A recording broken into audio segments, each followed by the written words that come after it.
ya lah istilahnya kita mungkin jadi renggang gitu hubungan kita, tetapi kita pikirkan anak-anak kita, bagaimana nanti misalnya mereka di sekolah ditanya sama teman-temannya tentang orang tuanya. Ya kalau anak apalagi usianya masih ini ya, masih anak-anak banget gitu, ditanya tentang orang tuanya sama temennya, iya bagaimana bingung dia mau menjawabnya bagaimana gitu. Apakah dia harus berbohong untuk menutupi hal ini semua? Apakah kita tega gitu melihat anak kita ini menjadi tukang bohong gitu untuk menutupi kebobrokan kedua orang tuanya? Ya saya juga jujur aja Bung ya, awal-awal pernikahan ya sering ribut lah.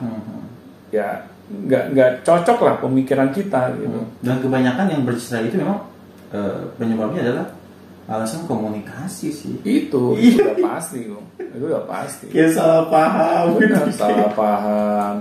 Siapa itu kita lebih banyak maunya ngomong, mendengar gitu kan. Cekcok gitu. Apalagi kalau kita merasa sebagai laki-laki ini kepala rumah tangga, istri itu harus nunduk gitu di hadapan kita, nggak boleh komen. Pokoknya nggak ada tuh kata bahwa laki-laki pernah salah gitu. Itu kan yang mengakibatkan akhirnya percekcokan. Iya betul. Karena kita nggak paham yang namanya ilmu dalam membina rumah tangga. Udah nggak paham, kita nggak mau mendengar nasihat, kita nggak mau belajar, ya makin plus. Ya, jadi kembali lagi ke ego masing-masing aja. Benar akan sulit gitu. Kita bisa mempertahankan rumah tangga kita gitu. Coba kita ingatlah bagaimana nasib anak-anak kita. Itu dulu aja deh. Agar apa? Agar hati kita tuh terbuka gitu. Melihat nasib anak-anak kita nanti ke depan bagaimana ya. Kalau misalnya mereka ditanya sama temennya tentang ayahnya, kok ayahnya sudah nggak satu rumah lagi dengan ibunya. Coba kita pikirkan sampai jauh ke depan gitu. Dan pikirkan saat ini. Kalau kita hanya pikirkan saat ini, betapa egoisnya diri kita gitu. Ya udah selesai. Iya, pasti udah selesai. Iya. Kita nggak pernah mau memikirkan orang-orang di sekeliling kita, perasaan mereka bagaimana. Nah, jadi di sini Bung, bahwa yang namanya kata cerai itu harus kita pikirkan secara matang gitu. Bahwa kata-kata ini seharusnya tabu gitu kita ucapkan.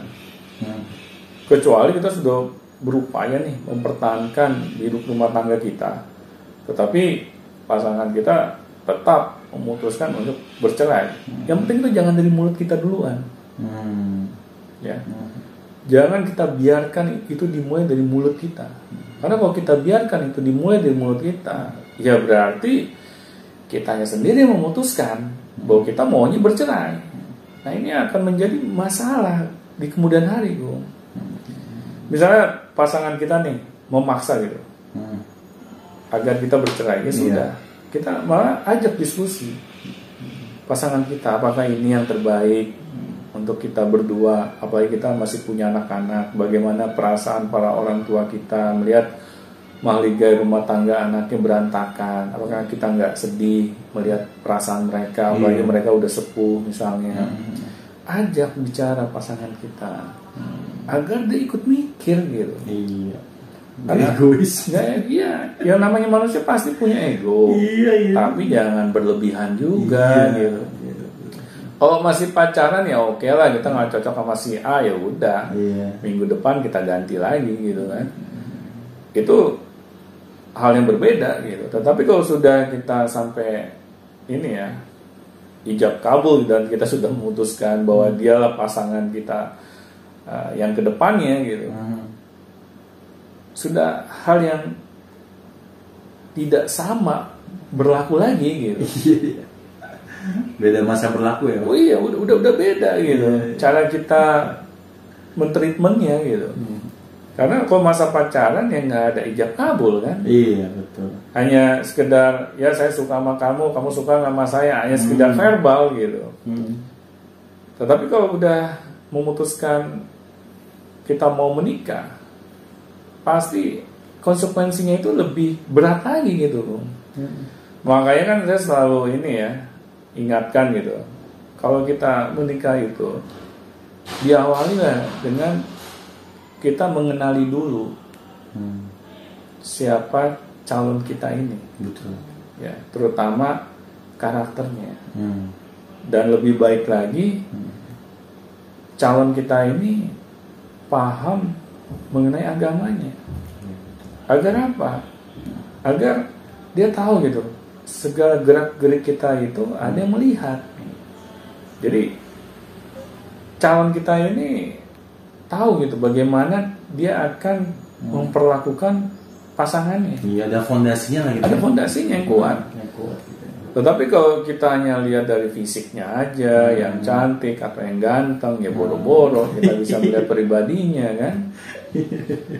Nah ini jadi sumber masalahnya, Bung. Kita nggak mengenal sosok pasangan kita tuh seperti apa. Yang kita hanya ini ya kedepankan ya hanya sebatas mata fisik kita aja gitu, bahwa ini orang menarik gitu kan.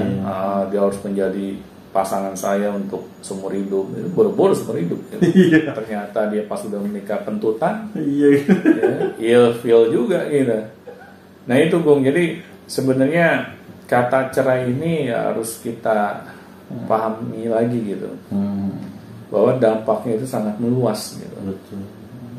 Nah jadi di sini Bung, kalau saya lihat bahwa coba kita pikirkan ulang gitu. Karena perceraian itu sangat memberikan dampak yang negatif. Iya, meskipun nggak dilarang agama ya. Iya, meskipun nggak dilarang agama. Tapi nggak dianjurkan juga. Nggak dianjurkan. Nah di situ pasti ada pesan. Iya benar. Bahwa kita harus memikirkan ulang gitu. Yang namanya kata-kata cerai. Karena kalau kita sangat mudah mengucapkan kata-kata cerai, apakah kita sanggup menanggung segala konsekuensinya? Baik, terima kasih Pak Doni. Sama-sama. Sharing-sharingnya terkait perceraian yang sedang merebak ini. Ya di kalangan artis juga.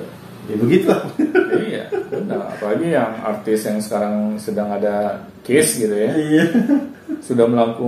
Sudah melangsungkan pernikahan yang cukup lama juga. Iya. Nah, kalau setahun 2 tahun ya mungkin bisa dibilang wajar lah ya. Tapi ini kan udah bisa dianggap bukan waktu pernikahan yang singkat lagi gitu. Tetapi kok masih bisa cerai juga. Nah, iya. Ternyata fondasinya nggak ada. Fondasinya saya lihat nggak ada. Oke, baik, terima kasih Pak Doni. Sama-sama. Dan jangan lupa kalau misalnya menanyakan tentang perceraian, kita membuka konsultasi.